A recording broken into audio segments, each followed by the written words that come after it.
రైతు రుణమాఫీ కాలేదు, రైతు బంధు రాలేదు, 6 గ్యారెంటీలు అమలు కాలేదు. ఇప్పటికే 14 నెలలు గడిచినాయి. హామీలను ఇంకెప్పుడు తెస్తుంది కాంగ్రెస్ సర్కారు? ఇగో ఇట్లా ప్రతిపక్ష లీడర్లు అంటే వాళ్ళేదో రాజకీయం చేస్తున్నారు, సర్కార్ మంచి చేస్తున్నా కావాలనే బట్టగాల్చి మీదేస్తున్నారు అంటారు. కొందరు జనాలు ఎవరన్నా అడిగితే వాళ్ళ వెనుక ప్రతిపక్షాలు ఉన్నాయి అంటారు. ఏదో ఒక తీరుగా ప్రతిపక్షాలు కుట్ర చేస్తున్నాయని అనుకుందాం. మరి దీన్ని ఏమంటారో కాంగ్రెస్ లీడర్లే చెప్పాలి.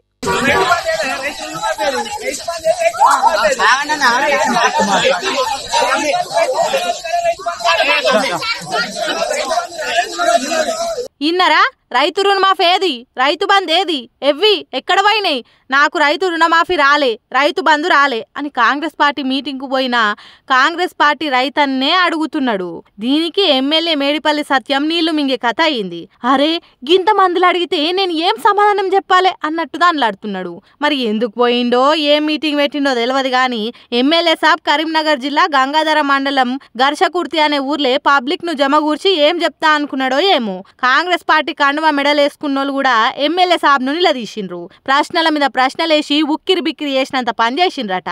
అటు ప్రతిపక్ష పోళ్ళు కాదు, ఇటు మీడియా వాళ్ళు కాదు, సొంత పాటోలే నా గండన గిట్ల మోపైండ్రేంద్ర అయ్యా, ప్రశ్నల మీద ప్రశ్నలు అడుగురేంద్రా నాయన అన్నట్టు సప్పుడు చేయకుండా చూసిండట ఎమ్మెల్యే సత్యం.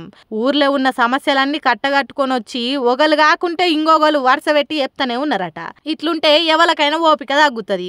అందుకే ఎమ్మెల్యే సభ అక్కడి నుంచి కాసింత ముందుగానే పోయిండట. చూడుండ్రి ఎట్లున్నదో కాంగ్రెస్ పార్టీల పరిస్థితి. సొంత పార్టీ కార్యకర్తలే కస్సు బుస్సు అంటుర్రు. పోను పోను ఇంకెట్లుంటదో కాంగ్రెస్ పార్టీ పాలన అని అనుకుంటున్నారట ఇది చూసిన జనాలు. తెలంగాణలో పంటలు ఎండిపోతున్నాయని రైతులు దండలాడుతుంటే ప్రతిపక్షాలు జిల్లా జిల్లా తిరిగి మీటింగులు పెట్టి నీళ్ళు ఇయ్యాలి అంటున్నారు. అట్లనే హరీష్ రావు సారు పాత వరంగల్ జిల్లాకు పోయిండు. మరి అక్కడ ఏం మాట్లాడిండు ఒకసారి అరుచుకుందాం పాండి. అందరికి పెట్టుకోవాలనా? రోజు రోజు కొత్త కొత్తవి వస్తున్నాయి. అవును సార్, టెక్నాలజీ పెరిగిపోతున్నది కదా, చిత్ర విచిత్రం అవుతున్నది దునియా. అదే కాదు సార్, షీపురు పుల్లంత మైకులు కూడా ఉన్నాయి. మిత్రులకు పేరు పేరున నమస్కారం. డిస్టర్బ్ అవుతుంది బిడ్డ ఎందుకో. చిన్న కథలుండే సార్ ఈ కొత్త టెక్నాలజీతోని ఏదో తక్లీఫ్ ఉన్నట్టున్నది. అది సిగ్నల్ అందక అడ్డమై పోతుంది అన్నట్టు. అవును సార్, పేరుకు వైర్లెస్ మైకులు కానిగో గిట్ల సిగ్నల్స్ కట్ అవుతుంది. సరి చేసినట్టున్నది. ఇక చెప్పుండ్రి సార్. ఇవాళ రేవంత్ రెడ్డి పరిస్థితి ఎట్లుందంటే ఎండలు మరి పోయిన సంవత్సరం కొట్టలేదా? కేసీఆర్ గారు ముఖ్యమంత్రి ఉన్నప్పుడు ఎండలు కొట్టలేదా? అప్పుడు ఎందుకు ఎండలేదు పంటలు, ఇప్పుడే ఎందుకు ఎండుతున్నాయి? అది కూడా మీరే చెప్పుండ్రి సార్.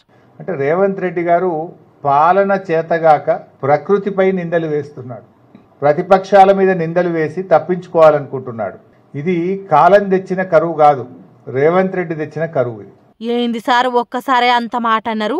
రేవంత్ రెడ్డి కరువుని ఎట్లా తెస్తాడు సార్? దేవాదులలో ఓఎండ్ఎం కాంట్రాక్టర్కు 7 కోట్ల రూపాయల బిల్లు ఇవ్వకపోవడం వల్ల 33 రోజులు పంపులు మోటార్లు ఆన్ చేయలేదు.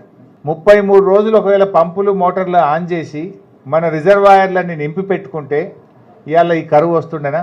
అవును సారు, పుష్కలంగా నీళ్లు కాలువలల్లో పారుతుండే, నెర్రవట్టిన నేల నాసు పట్టి పచ్చ ఉంటుండే అంటారు, అంతేనా? ఏమన్నా మేము అడ్డబిడ్డ నిలబడ్డామా? నీళ్ళు ఇయ్యకు వద్దు రేవంత్ రెడ్డి అని మోటార్లకు అడ్డం హరీష్ రావు గారు బీఆర్ఎస్ నాయకులు నిలబడ్డారా? నీళ్ళు ఇస్తా అంటే ఎవరన్నా వద్దంటారా సార్? మీరు మోటార్లు ఆన్ చేయండి అని అన్నారు కావచ్చు.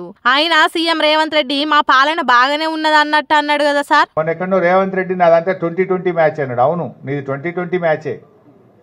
నీదేముంది? నీ 2020లో ఫైనాన్స్ డిపార్ట్మెంట్లో బిల్లులు ఇవ్వాలంటే 20% కమిషన్, రెవెన్యూ డిపార్ట్మెంట్లో భూములకు క్లియరెన్స్ ఇవ్వాలంటే 20% కమిషన్, మున్సిపల్ అడ్మినిస్ట్రేషన్ డిపార్ట్మెంట్లో అపార్ట్మెంట్లకో గేటెడ్ కమ్యూనిటీలకో పర్మిషన్ కావాలంటే 20% కమిషన్. ఇదంతా 2020 రేవంత్ రెడ్డి ఎవరు కాదంటారు? హాగో గాట్లున్నదట కమిషన్ల కహాని. ఈ ముచ్చట్లు చెప్పుకుంటేనే కేసీఆర్ కాలం నాటి ముచ్చట కూడా చెప్పిండు. ప్రకృతి ఈసారి కనికరించింది. పోయినసారి కంటే ఈసారి కాలం మంచిగైంది. వర్షాలు బాగా పడ్డాయి.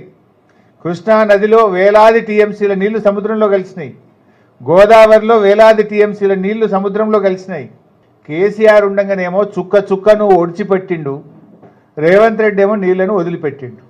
కేసీఆర్ గారు గోదావరిలో నది ప్రారంభమైందనగానే మోటార్లు ఒక్క సెకండ్ కూడా లేటు కాకుండా మోటార్లు ఒత్తుపిస్తుండే, ప్రతి చుక్కను తెచ్చి రిజర్వాయర్లు నింపుతుండే, చెరువులు నింపుతుండే, వాగులల్లో నీళ్లు వదులుతుండే. ప్రతి చుక్కను ఒడిసి పట్టింది కేసీఆర్ అయితే ఇడిచిపెట్టింది రేవంత్ రెడ్డి.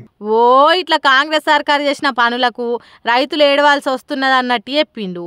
మరి ఇప్పుడు రైతులను ఎట్లా గడ్డకు వాడేస్తాడనేది ఆ 2020 పాలన చేస్తున్న రేవంత్ రెడ్డికే తెలవాలి అన్నట్టు మాట్లాడుకుంటున్నారట తెలంగాణ పబ్లిక్.